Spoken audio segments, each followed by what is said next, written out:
최근 진짜 격변의 투자 시장이 정말 펼쳐지고 있는데 이 안에서 또 어떻게 투자를 하면서 살아남을지 한번 이야기해 보겠습니다. 정말 지옥을 맛보고 있다 이렇게 말하시는 분들도 많은 것 같아요. 최근 주식시장의 상황을 보면은 진짜 롤러코스터도 이런 롤러코스터가 없잖아요. 이 지난주가 정말 그 지옥이었죠. 지옥 문 앞까지 갔다가 그나마 지금 좀 회복을 했습니다. 나스닥이 보면 14,000대까지 떨어졌다가 지금 다시 16,000대로 회복을 했거든요. 그러니까 그만큼 순식간에 급락했다가 다시 또 회복을 해서 지난주에 팔았던 사람들은 지금 막 눈물을 막 흘리고 있는 뭐 그런 상태예요. 그러니까 이게 지옥이 뭐 괜히 지옥이 아니라 같이 빠지고 있으면 그나마 괜찮은데 빠져가지고 던졌는데 다시 반등을 해버리니까 이제 미치는 거죠. 어쨌든 진짜 문 앞까지 갔다 왔는데 앞으로 어떻게 될지 모르겠다는 게 더 불안한 거예요. 근데 이 트럼프 대통령 이 원흉은 지금 뭐라고 하죠? 내가 이렇게 국정 운영을 잘할지 몰랐다. 그래서 속을 막 긁어놓는 거죠 지금. 내가 되게 잘했다.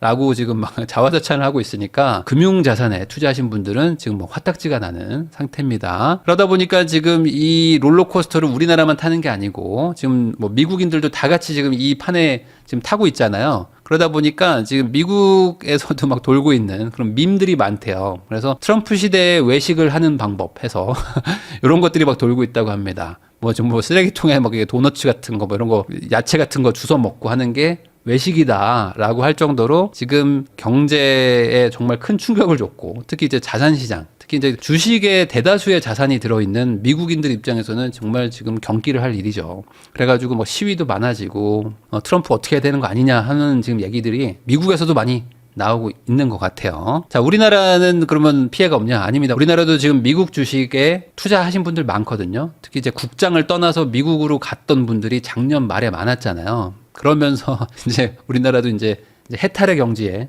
도달해서 나스닥 감사제해서 모든 투자자분들께 감사의 뜻을 담아서 특별한 할인 가격으로 모십니다. 해서 전품목 30% 할인 뭐 이런 식으로 막 지금 또 밈이 막 돌고 있는데 여기서 끝이 아닌 게 진짜 지금 제일 공포인 것 같아요. 그러니까 반등을 하긴 했는데 다시 빠지면 어떡하지? 이런 뭐 짤도 돕니다. 엔비디아 주주들 선상 파티라고 하면서 막 이렇게 도는데 그러니까 지금 선상 파티라고 해서 뭐 한잔 해 뭐 이게 아니라 지금 이제 원양어선을 이제 빗대어서 지금 업무 상황이 심각하다라고 얘기를 하는 거죠. 뭐 이런 것도 있습니다. 바닥인 줄 알고 매수한 투자자가 이제 훅 빠지는 거예요. 말 그대로 이제 지하실이 있다라는 얘기를 하는 건데 이 주식이라는 게 정말 쉽지 않다라고 보는 게 빠질 때는 진짜 바닥이 어딘지 뭔가 하방 이 지지선이 없잖아요. 극단적으로 하면 진짜 상패까지도 가니까 이게 정말 공포감에 패닉셀이 나오기도 하는 게 주식시장인 것 같습니다. 그러다 보니까 이제 요즘에 뭔가 재평가되고 있는 저축을 오히려 사람들이 다시 돌아보고 있어요. 원금이 보장이 되면서 연 4% 정도의 확정으로 수익을 주는 상품이 있다고 하면서 지금 약간 좀 웃기려고 하는 얘기이기도 하지만 저축이라는 게 되게 중요한 거였구나. 왜냐면 이게 주가가 막 상승하기 시작하면은 사실 저축하는 게 무의미해 보이잖아요. 저기서 막 이자 막 3% 받아가지고 4% 받아가지고 이자 소득세 떼고 나면은 남는 것도 없는데 저럴 거면 그냥 S&P 투자해 라고 했는데 원금이 까져버리니까 저축이 되게 중요하구나 라는 얘기들을 하는 거죠. 저도 이런 저축 얘기를 많이 하는 편인데 사실 젊을 때 아끼고 좀 돈을 모아라 라고 하는 거지 제가 평생 돈 모으라고 하진 않잖아요. 근데 왜 그렇게 하냐? 이 젊을 때 사실 골든타임, 이 저축의 골든타임이 몰려있기 때문입니다. 인생은 나이를 들면 들수록 인생의 어떤 변수가 없어져요. 변화구를 던지기가 어려워요. 나이가 한 40 넘어가면 거의 이제 직구라고 보시면 됩니다. 그러면 이제 인생의 나머지 후반부가 거의 정해져 있는데 그 전에 최대한 변화를 일으켜서 이 뭐랄까요? 미래를 좀 도모할 수 있는 시기가 많지 않단 말이에요. 그래서 젊을 때 좀 아끼고 돈을 쓸 거면 좀 나중에 써라. 라고 제가 얘기를 하지만 실제 실천하는 사람이 적어요. 왜냐면 젊을 때 오히려 더 소비하기도 좋고 뭐 여행을 가도 더 즐거운데 나중으로 미루라니까 좀 싫은 거죠. 그래서 저축도 젊을 때 하기보다는 뭐 차라리 투자를 해서 불려서 나중에 뭐 돈을 더 많이 벌겠다라는 마음으로 뭐 투자했다가 또 이제 원금이 날아가면은 이제는 뭐 이도저도 안 되는 상황이 올 수도 있는 거죠. 최근에 이제 유퀴즈에 보면은 이제 유튜버 자취린이라는 분이 나왔었는데 요 분이 제가 알기로는 아마 우리 상남자들의 사연을 보내셔가지고 그걸로 통해서 또 이렇게 되신 분으로 알고 있거든요. 그래서 요 자취린이님이 뭐 말 그대로 저축만 해가지고 20대인데 막 돈을 모아서 그걸로 뭐 이게 청약도 당첨되고 했던 그런 분입니다. 그래서 뭐 딱히 어떤 다른 투자를 한다기보다는 순수하게 말 그대로 이제 근로소득과 뭐 이제 또 알바나 뭐 이런 걸 통해서 돈을 모으고 생활비를 극도로 줄여가지고 이 목돈을 만들면 그걸로 또 청약을 했는데 운이 또 잘 맞아가지고 집도 사고 그래서 또 그걸로 또 한번 또 자산이 늘어나는 한마디로 이제 목돈이 모여 있기 때문에 어찌 보면 청약도 할 수 있고 하는 그 가능성이 열린 거 아니겠습니까? 근데 돈을 모으기 전에는 야 그런 거는 뭐 의미가 없어 우선 돈을 불려야 돼 라고 하면서 뭐 어떤 분들은 1억을 모을 때까지 뭐 그냥 투자하지 말고 모아라 라고 하는 분도 있고 아니다 돈을 같이 불리면서 돈도 모아라 하는 분들도 있는데 중요한 건 뭐냐면 어쨌든 돈을 모으긴 해야 된다는 거죠. 그걸 뭐 누가 모릅니까? 라고 말하는 분들이 많은데 안 하는 이유는 그럼 뭐냐라고 생각해 보면 사실 정답은 비법이 없어요. 그냥 정답은 그냥 묵묵히 고생하면서 그냥 인내하고 참고 가는 거거든요. 그냥 지름길은 없고 그냥 가는 거죠. 근데 이게 거북이는 좀 느려 보이고 토끼가 되고 싶은 마음이 많기 때문에 한 방에 가려다가 사실 좀 삐끗하는 거 아니겠습니까? 자, 거기다가 이제 이런 저축을 해가지고 극단적으로 아껴서 뭔가를 하는 거에 대해서 반발을 하는 분들도 많으니까 반감이 있는 분들도 많은 게 왜냐면 이게 힘들기도 하지만 그렇다고 해서 무조건 뭐 성공한다는 보장도 없잖아요. 물론 제가 아까 말한 대로 목돈을 모은 다음엔 투자를 해야 되는데 그 목돈을 모으는 걸 좀 같이 투자해서 불리면 더 좋은데? 라는 생각이 또 자연스럽기도 하고 그렇게 하다 보면 또 약간 정도를 못 지키고 또 막 다른 데로 가버린단 말이지. 그러면서 또 꼬이니까 이게 실제로 하는 건 참 어렵다라고 얘기를 많이 하십니다. 그래서 제가 하나 가져왔어요. 저희 그 테이커스 여기 게시판에 써주신 이제 클로징님이라는 분이 써주셨는데 요 순자산 뭐 돌파 이야기, 3억 돌파 이야기를 이제 적어주셨습니다. 그래서 우리 교육생인데 현재 뭐 중소기업에서 다니고 계시면서 2,500의 연봉으로 시작해서 지금 연봉이 2배 이상 됐으니까 사실 소득을 되게 늘린 그런 케이스인 거죠. 근데 이분이 그러면 순탄하게만 했냐? 뭐 그런 거는 아니라는 거예요. 뭐 내용을 다 설명드리면 너무 기니까 간단하게 설명을 드리면은 저축을 90% 이상을 했었대요. 그러니까 연봉이 적어도 저축을 90% 이상 했다.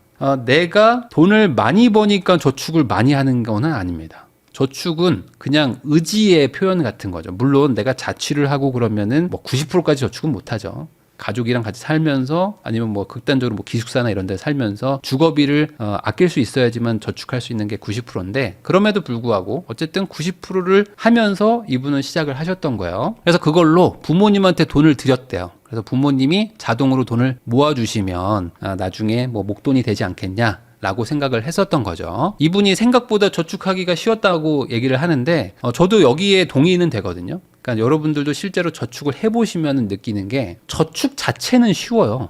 근데 저축을 하고 있는 내 모습을 보는 주변 사람들의 시선이 힘든 거예요. 저축은 되게 간단한 거 아닙니까? 내 통장에 들어온 돈에서 그냥 안 쓰면 돼. 그러니까 예를 들어 뭐 극단적으로 라면 박스를 한 2박스 삽니다. 그래서 그 라면만 먹고 살면은 돈은 다 해결이 되거든요. 돈이 모여요. 근데 그렇게 살면 뭐 건강이 망가져요. 뭐 이런 얘기들을 하는 건 부수적인 얘기입니다. 실제로 내가 힘든 거는 그렇게 하면서 생기는 뭐 주변 사람들의 걱정. 뭐 그게 내 걱정일 수도 있고요. 주변 사람들이 진짜 우려를 해서 나한테 얘기를 해주는 것들도 있어요. 그 중에는 조롱도 많고요. 그 비난하는 것도 많거든요. 그러니까 뭐 제가 아까 극단적으로 뭐 라면만 먹고 살아도 된다 이런 얘기 했지만 뭐 그러라는 게 아니라 그러니까 아끼려고 마음 먹으면 아낄 수는 있거든요. 예를 들어 내가 회사를 다녀요. 회사 다니면은 점심에 뭐 도시락을 싸거나 뭐 해서 간단하게 먹을 수 있잖아요. 근데 그런 것들을 가지고 옆에서 막 수근거린단 말이지. 손가락질하고. 뭐 틱틱대는 사람들이 되게 많아요. 그런 것들이 힘들게 하는 거죠. 그러니까 저축보다 더 힘든 게 사람이다. 그래서 그런 것들을 극복하고 돈을 모았는데 결국에 그 돈이 부모님한테 모여 있는 줄 알았지만 부모님이 또 다 이렇게 어디다 또 쓰셨나 봐요. 날리고 해서 부모님이 돈을 모아놓은 줄 알았는데 돈을 다 날려버리니까 이분이 얼마나 또 허망했겠습니까? 다시 한번 마음을 다잡고 돈을 모았는데 이제 날렸던 돈까지 회복을 하려고 하니 어떻게 돼요?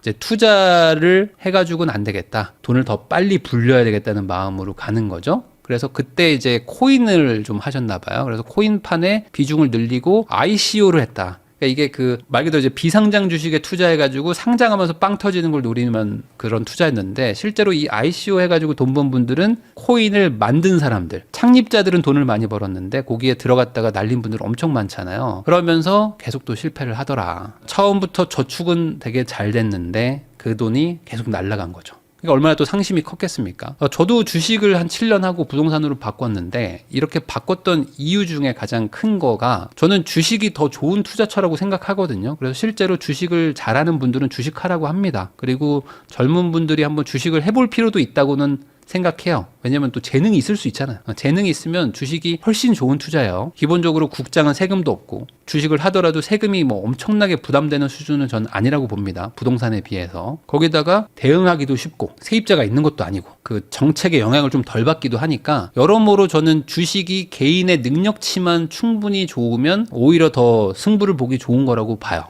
근데 문제가 뭐다? 주식을 잘하는 사람이 많지 않다. 라는 거죠. 저도 주식을 진짜 미친 듯이 했었거든요. 21살 때부터 한 7년 정도 미친 듯이 했는데 건설사 들어가서 부동산으로 바꿨던 이유는 이걸 해보니까 저도 한계가 좀 오더라고요.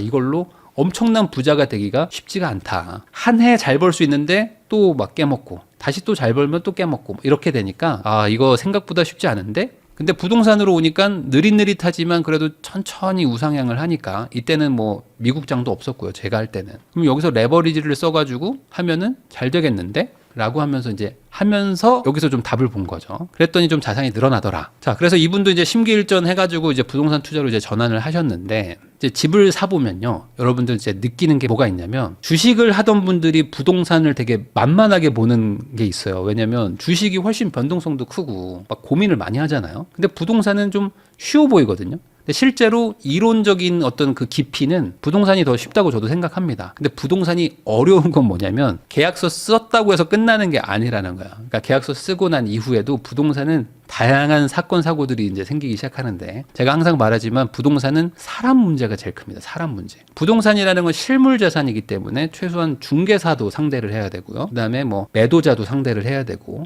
그리고 임차인도 상대를 해야 되고요. 내가 나중에 집을 팔려면 내 집을 사줄 매수자를 또 상대를 해야 됩니다. 그러면서 또 중개사, 수리해주는 인테리어 회사, 다양한 사람들을 막 만나게 되거든요. 거기다가 뭐 정책 그리고 뭐 국민 정서, 여론까지 막 내 자산에 막 영향을 막 주기 시작해요. 그러니까 한마디로 이 사람 상대하는 게 되게 힘든데 이거는 부동산을 사봐야 알게 됩니다. 그전에는 잘 몰라요. 그러니까 이론 공부하고 책 볼 때는 사람 상대가 뭐가 힘들어? 라고 하는데 사보면 안다. 그래서 이분도 집을 샀는데 집 사고 나서 갑자기 가격이 급등하기 시작하니까 매도자가 안 판다고 안 팔어 돈 더 내놔 막 하면서 막 이제 막 진상을 부리기 시작하는 거죠. 계약서 다 썼는데 계약서 쓰면 사실 끝이잖아요. 근데 뭐 어떤 분들은 그 잔금 계좌를 없애버려요. 돈을 입금 못하게 막 잔금 계좌를 막 없애버리는 분들도 있고 뭐 그냥 열쇠 안 주고 비번 안 주고 막 이런 분도 있고 뭐 소송하라고 하는 사람도 많고 어떤 분들은 임차인을 맞췄는데 임차인이 완전 집을 완전 다 난장판을 만들어가지고 막 쓰레기 더미를 막 집안에 막 쌓아놓고 뭐 그리고 도망가는 분도 있고 뭐 유학생을 받았는데 유학생이 외국으로 나가버리고 뭐 이런 뭐 다양한 일들이 막 많거든요.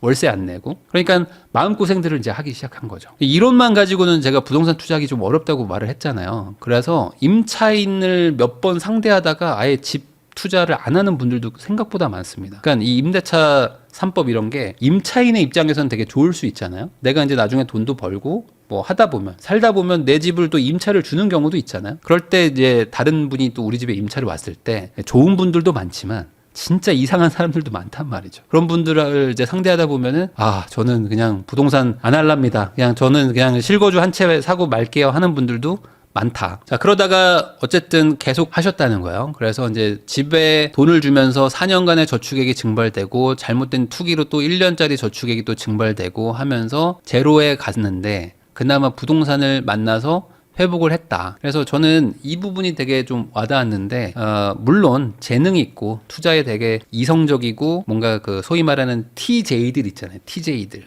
감정이 막 그 투자에 반영이 안 되는 사람들 있잖아요. 이런 분들이 주식을 그나마 좀 하는데 그래도 어려운 게 주식 아니겠습니까? 그러다가 부동산으로 오면 그래도 좀 일반적인 사람들이 성공하는 게 아무래도 부동산은 좀 느릿느릿하고 좀 그래도 하락보다는 좀 천천히라도 올라가는 우상향하는 속도가 좀 있다 보니까 이렇게 되는 게 아닌가라는 생각이 좀 들고요. 뭐 이분은 1억을 모으라고 하지만 근로소득만으로 모으는 건 아닌 것 같다라는 얘기를 하셨어요. 그만큼 투자를 같이 병행하면 좋겠다. 라는 얘기를 하신 건데 지금은 또 다주택 규제가 있기 때문에 부동산으로 소액 투자하는 게 또 쉽지는 않은 상황입니다. 이런 게 또 열리면 이제 1억을 모으기 전에 뭐 부동산 투자를 같이 겸하면서 할 수도 있겠죠. 그래서 제가 이제 강의를 만든 거를 이제 듣고 뭐 좋다라고 얘기도 해주셨는데, 제가 강의를 하고 하는 것들 중에는 대부분 이제 시행착오를 좀 줄여드리려고 하는 게 있거든요. 근데 이제 시행착오라는 거를 잘 간과하는 분들이 많아요. 그러니까 뭐냐면 이론만 보면요, 이게 별로 그렇게 중요하지 않은 것 같거든요. 근데 이거를 내가 한번 겪어보면은, 아, 그때 이렇게 얘기했던 이유가 있구나라는 거를 내가 보통 당해보면 알 때가 옵니다. 그래서 제가 연봉 너무 비싼 집 사지 말라고 하는 것도 살아보면 그때 또 약간 후회하는 분들이 있어요. 아, 그때 그냥 그렇게 가지 말걸 하는 걸 나중에 깨달으실 수도 있을 거예요. 물론 잘 사는 분도 있겠지만. 그래서 제가 봤을 때도 한국인들이, 그리고 한국인들 100명한테 시켰을 때 가장 성공률이 높은 거는 근로소득을 최대한 높이고 저축을 해서 그 돈으로 이제 부동산, 뭐 정확하게는 이제 아파트를 사는 게 그나마 성공률이 높은 투자 방식이라고는 생각을 하는데, 여기에 하나 빠진 게 있습니다. 뭐냐면 이걸 하라고 해도 잘 못해요. 그리고 이걸 하느니 그냥 뭐 금융자산이나 이런 변동성 큰 코인이나 이런 걸 하겠습니다라고 하는 그 자기도 모르게 글로 가는 이유가 이 인내심. 그러니까 인내심을 갖고 저축을 한다는 게 되게 힘들고요. 우선 거기다가 주변의 시선이 되게 문제라고 그랬잖아요. 그러니까 내가 소득을 높였는데 인내심을 가지고 저축한다는 거는 궁상맞게 산다는 거죠. 궁상맞게 산다. 왜 그렇게 궁상맞게 살아? 라는 그 주변의 뾰족한 시선들을 무뎌지고 살아야 되는데, 그 주변 사람들과의 비교심과 자괴감 이런 것들을 무뎌지고 살아야 되는데 그게 힘든 거죠. 그러니까 인내심도 힘들지만, 저축하는 인내심도 힘들지만 주변 사람들의 이 시선을 무디고 사는 거, 그 과정이 힘들어서 부동산 투자를 아예 시작을 못하는 경우도 있습니다. 제가 봤을 때 부동산 투자로 돈을 좀 벌었다, 성공했다 하는 분들은 대다수, 거의 99% 다 이 두 가지를 참으신 거야. 참고 견뎌내신 분들이 목돈을 만들고 그 목돈을 가지고 기반 삼아서 무언가를 선택했을 때 잘 된 거죠. 이 마음이 되게 조급해집니다. 뭔가를 저축하고 남들은 돈을 벌고 있는 것 같은데 내가 안 하고 있다는 것 자체가 마음이 되게 조급해지고, 내가 뭔가 차근차근 저축하고 있어도 주변에서 가만두질 않아요. 가만 안 둬. 진짜로. 야, 너 그렇게 살지 마라. 너 어떻게든 좀 더 돈 좀 쓰고 살아라. 너가 차가 없으니까 연애를 못 하는 거야. 뭐 이렇게 얘기를 많이 하고요. 뭐 별의별 얘기들 많이 나옵니다. 너 지금 한번 젊을 때 여행 한번 갔다 와야 돼. 그러면 세상을 보는 시선이 달라진다니까? 뭐 이런 얘기를 막 듣게 되면은 이게 맞나? 내가 이렇게 맨날 일만 하고 거의 막 주 5일, 6일씩 막 일하면서 저축만 하고 맨날 집에서 막 넷플릭스 핸드폰으로 보는 게 유일한 낙인데 이렇게 사는 게 맞나? 한 2년은 했는데 앞으로 5년, 6년 더 할 수 있나? 막 이런 막막함도 막 생기죠. 그러다 보면 이제 딱 이게 끊어지면서 이 근로소득과 저축이 같이 무너지고, 무뎌졌던 내 마음이 다시 또 이제 뾰족해지면서 남들처럼 살아야 되겠다. 나도 돈 쓸 수 있어. 나도 돈 쓸 줄 알아 하면서 소비가 폭발한다. 인내심과 무뎌짐을 강조를 하면요, 대부분 이런 반응이 옵니다. 아니, 그렇게 뭐 따박따박 돈 모아가지고 뭐 언제 부자 되고 뭐 그렇게 해가지고 뭐 서울 내 집 마련 가능합니까? 어차피 인생 한 방인데 한번 베팅하지 않으면 서울에 내 집 마련 못한다 라고 말씀을 많이 하시고요. 저도 여기에 일부 동의는 합니다. 그러니까 어차피 인생을 바꾸는 건 베팅을 하긴 해야 돼요. 근데 그 베팅을 할 때 돈이 어느 정도 목돈이 있으면 부동산에도 한번 베팅을 해볼 수가 있는데, 돈이 작을 때는 부동산은 이제 못 들어가니까 그러면 이제 금융자산에서 베팅을 하는 거죠. 그럼 금융자산에서 베팅했을 때 성공하면 엄청난 부자가 되지만 여기가 워낙 변동성이 크니까 성공률이 높지는 않다. 그래서 한번 돈을 모아보고 부동산도 한번 고민해 볼 수 있는 정도의 단계가 오면 선택지가 많아지는 거라고 저는 생각을 해요. 그렇지만 이제 안타깝게도 제가 이제 가져와 봤는데, 이 한국인들이 가장 많이 사는 그런 투자처, 이 금융자산, 주식 투자처를 보면은 다 레버리지예요. 3배짜리 레버리지, 인버스 2배, 뭐 인버스 3배, 또 3배 레버리지, 뭐 2배, 뭐 인버스 2배, 뭐 이런 것들을 사거든요. 우리는 레버리지를 엄청 사랑해. 우리는 그냥 한 방을 계속 노리는 거예요. 그러니까 도파민의 민족인 거죠. 그러니까 이거를 왜 이렇게 할까를 생각해 보면은 이게 자산 양극화가 더 심해지고, 지금 똘똘한 한 채 때문에 막 내가 사고 싶은 집들이 막 더 비싸지잖아요. 그러니까 막 순식간에 막 2억, 3억씩 막 튀어버리니까 저거 따라잡으려면 더 가야 된다. 더 좀 몰아쳐야 된다. 라는 생각을 하시는 것 같기도 합니다. 그러면 이게 과연 좋은 결과로 올 것이냐? 이건 알 수 없는 거죠. 뭐 요즘에 제가 계속 얘기하지만 워렌 버핏 이분을 말을 안 할 수가 없는 게, 결국에 이분이 진짜 현자는 현자예요. 그래서 항상 이분이 그 리스크를 잘 관리하셔가지고 위기가 올 때마다 이제 빠져나가시잖아요. 그런 거 보면은 참 대단하신 분인데 이분이 이제 이런 얘기를 합니다. 주식시장은 조급한 사람에게서 인내심 있는 사람한테로 돈을 옮기는 그런 장치다. 어찌 보면 명언 중에 명언인 거죠. 주식을 살 때 50% 이상 하락할 각오가 되어 있어야 된다. 그럼에도 불구하고 투자에 확신이 있다면 흔들리지 마라. 공포가 만연할 때 탐욕을 가져라. 이런 얘기도 하십니다. 그래서 급락했다고, 단기적으로 급락했다고 팔지 마라. 이런 얘기도 하거든요. 왜냐면 빠졌다고 팔아버렸을 때 또 다시 회복할 수도 있으니까. 그거 어쩌라는 거예요? 라는 얘기를 이제 하게 되는데 당연히 이분은 이게 되니까 이렇게 부자가 된 거예요. 맞죠? 근데 일반 사람들은 이게 안 돼요. 이게 잘 안 된다고. 그러니까 내가 조급한 사람이니까 내 돈을 지금 남한테 주게 되죠. 주식에 들어가면. 그리고 50% 이상 하락할 각오가 잘 안 됩니다. 그리고 투자에 확신이 잘 안 들어요. 그러니까 흔들리죠. 그리고 공포가 만연할 때 탐욕을 하라는데 탐욕이 많을 때 들어가고 공포가 많을 때 나온단 말이죠. 그러니까 이게 안 되니까 참 힘든 게 주식이지 않을까 싶습니다. 이게 되면 주식이 엄청난 큰 부자를 만들어주는 장치인 건 저도 동의를 하고요. 저도 지금 2022년에 하락기를 지나왔잖아요. 그리고 이제 또 회복이 되는 이 회복기까지 또 보면서 참 시간이 지나고 나서 보니까 특히 이제 부동산 투자가 뭐 장점도 있고 단점도 있는데 그나마 좀 장점이라고 할 수 있는 거는 결국에 버틸 수 있으면 또 이게 회복을 좀 하거든요. 주식이나 뭐 코인 이런 것들은 빠졌을 때 버티기가 참 상대적으로 힘들다라는 생각을 좀 하게 됩니다.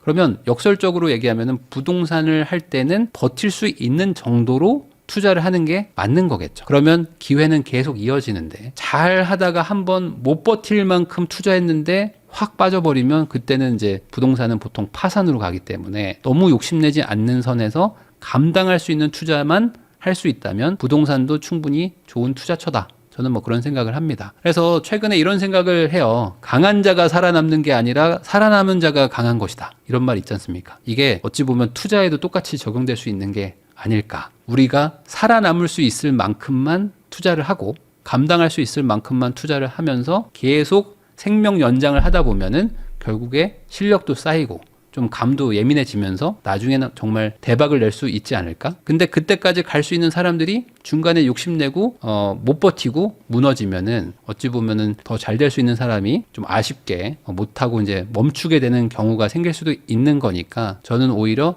좀 길게 보고 장기 투자로 꾸준히 한번 해보자. 라고 생각하시는 게 좋을 것 같고요. 지금 또 만약에 급락을 했거나 손해를 본 분들이 있다면 이것도 다시 한번 좀 생각을 정리하셔가지고 이번에 손해본 거 장기적으로 또 메꾸면 되는 거 아니겠습니까? 근데 이걸 또 단기에 또 레버리지 써가지고 회복해야지 라고 하는 순간 빠져나오지 못할 수도 있다. 살아남지 못할 수도 있다는 거를 생각하시면 좋을 것 같아요.